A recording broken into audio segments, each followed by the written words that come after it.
Oh, yes! Yes! Jon Blachowicz got one right. He was doing some media, and this isn't backhanded. This is straightforward compliment to the champ.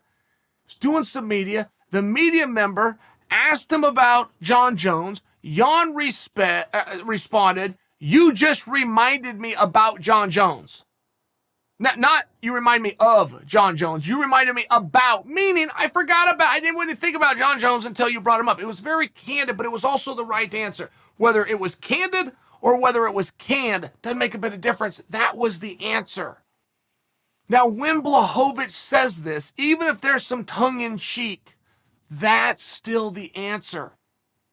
And when I give Jon a hard time over here, Jones, by the way, I'm clearly got some level of fan in me, because I want him to respond by coming out and fighting. So I want to see Jon again. So I can admit there's some fan in this, right? But there's some lessons too. There's some real lessons. When a guy is removed for a period of time, you very much have to tell people who he is. You have to remind people why they cared in the first place. But what the fighter always misses, what Jon's missing right now, but all the guys before him did it as well, is how fast this sport grows. There is a new fan base here from the last time Jon fought. The time Jon fought Dominic Reyes to now, there's an insertion of new fans. I could not begin to guess in a percentage how many that is. It is not 10%.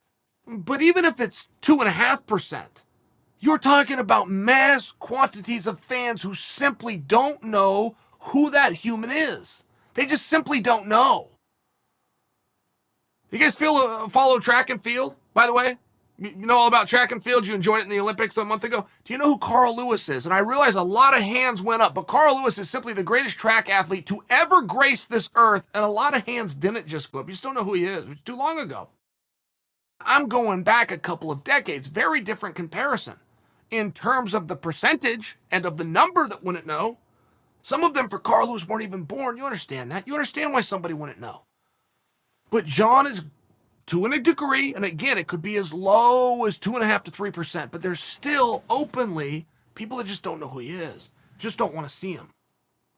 You're then going to have people that know exactly who he is, but they don't want to see him. You're then going to have people who have missed him so much and they clamor and they want to come out. Now, what's the difference?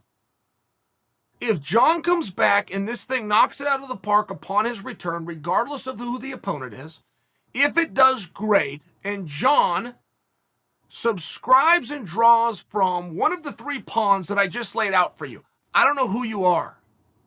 I do know who you are. Remind me why I care. I know exactly who you are, and I'm glad you're back. Those are the three pawns. Which one does the pole get thrown in? It's not a mystery, and it's not on accident. Jon is not going to be able to tell that story. He's not going to be able to promote it. Jon, within his means and mechanisms to tell a story and promote, is doing it now, right now. And he's got some pretty good numbers on social media. Very different than if Dana White comes out and tells the story. So that's what you need. When you make your comeback, if you want to know which pole of those three pawns you're going to be fishing from, and those are your only choices, that's where it is. You need somebody to come out and tell your story. That's what a great promoter does. But this is also where the side of it, where if you think that you're holding the cards, just by example, I think there was a period of time where Jon thought that.